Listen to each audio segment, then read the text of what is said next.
I've seen a lot of comments about this today, and then I went on to the major media sites for sports, and I haven't seen a lot of coverage. And I think I get why. So San Jose plays out of the SAP Center. We call it the Shark Tank. It was the San Jose Arena from 93 to 2001. Compact Center for a 102. From 2002 to 2013, it was HP Pavilion. Just corporate names. So Shark Tank works. And it's also the home to the San Jose Barracuda. Now, there's a fight going on between the team and the city, but this has been going on for a while. So now, where ears perk up today is basically management saying it'd be a shame if we had to leave the city, but I don't know. It's not that simple. You can't just pull up and leave. Now, there are situations where teams obviously move. The most recent one in the NHL being Atlanta. Atlanta moved to Winnipeg because they didn't have a building anymore.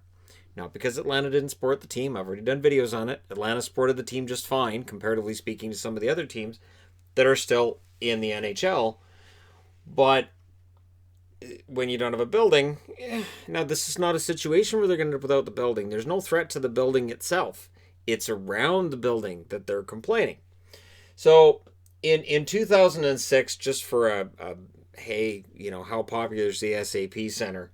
It sold 633,435 tickets for non-sporting events, which was the most in the Western U.S.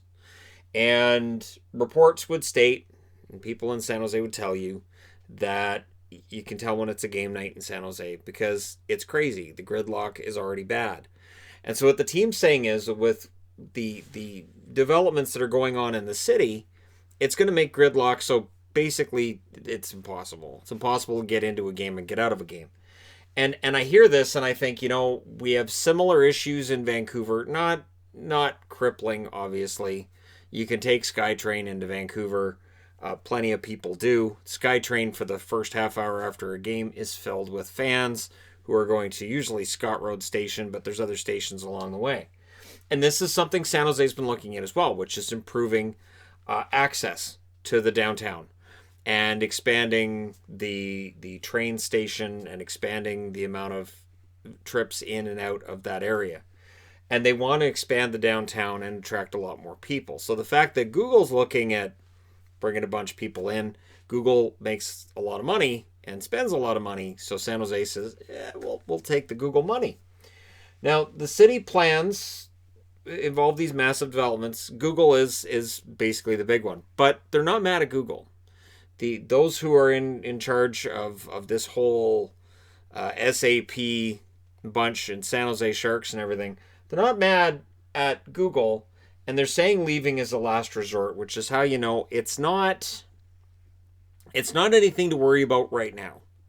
So if you're a Sharks fan and you're saying I'm concerned the team's going to move, I don't think there's any real concern for them moving anytime soon.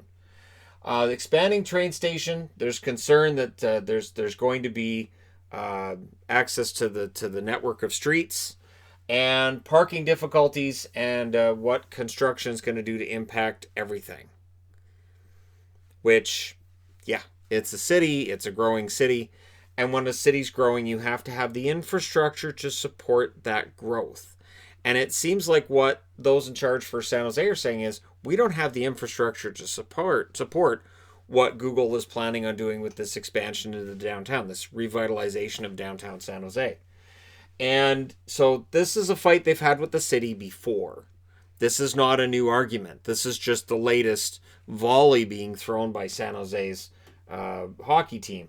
The development will add 60,000 people to the area. It's going to limit their parking because Google is planning to buy 3 parking lots, which have traditionally been used for fan parking. To which I saw one San Jose fan say, well, yeah, they make $40 for me to park down there, so that $40 per fan, if they lose that, they'll be quite upset with it. Which makes sense. And yes, parking near a venue is going to be expensive. I know it's expensive in most areas, although it's being waived in certain locations. I know Vegas was doing a bunch of free parking to try to attract people. So with Google buying 3 parking lots, that's going to limit their, I think they said it was 2,900 overall in terms of parking spots for San Jose. And this is where you have to plan ahead. In 2018, the Sharks management sued the city because they had this big plan to develop the downtown area, and they were going to have a parking structure for 1,300 additional parking spots.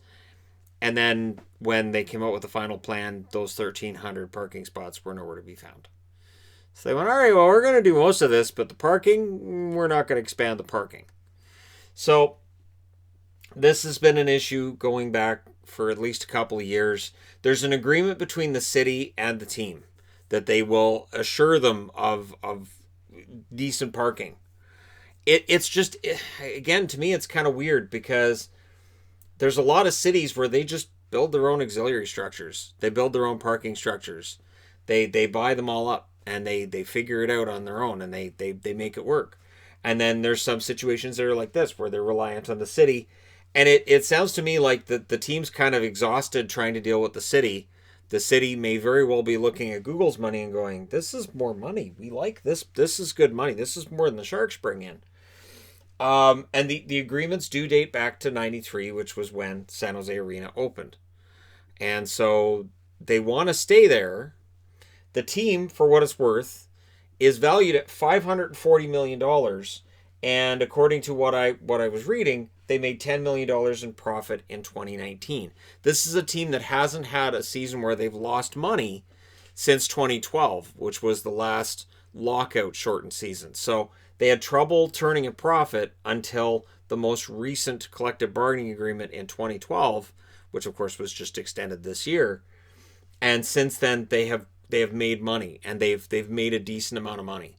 So their operating revenue, $10 million in 2019. Now, 2020 is going to throw everything up into the air. But San Jose is not a team that's in any financial strains and difficulties right now. Losing access to that parking, well, it depends on these train station expansions, right? What if you get expanded parking elsewhere? And like I said, here for our local team, you can park in another city altogether, basically, and get the SkyTrain, which is, subway, whatever you want to call it. Just, it's not subway, it's above ground.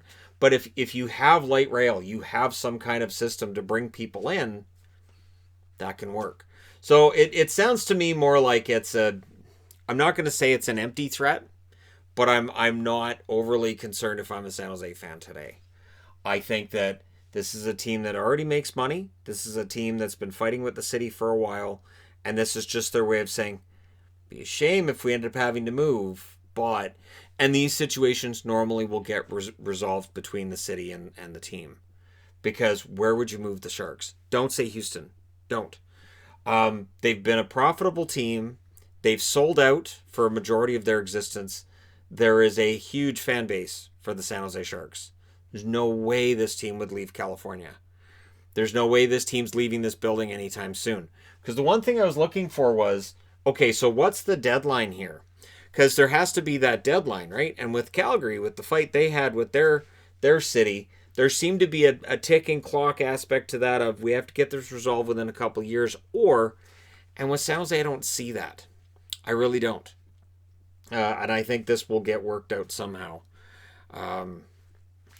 Expanding in a city, as I said, is important, but you have to have the infrastructure to support it. And that's something that the city of San Jose may very well be trying to deal with. But I really think this does get resolved. So there you go. Bit of a deep dive on what's going on with the city of San Jose and the team. Let me know what you guys think in the comment section below. To me, it's just saber rattling. I don't think it goes anywhere. But again, because I didn't see it being reported on some of the local media around here, I thought, well, and the major media too, I thought, well, I'll do a video on it because it is an interesting potential change of venue for San Jose, but I don't think it happens. I don't think it's going to happen anytime soon. But let me know your thoughts. Hit like and subscribe if you're browsing your way through, you just happened upon this video. And hey, thank you guys so much for all your support. I will talk to you again soon.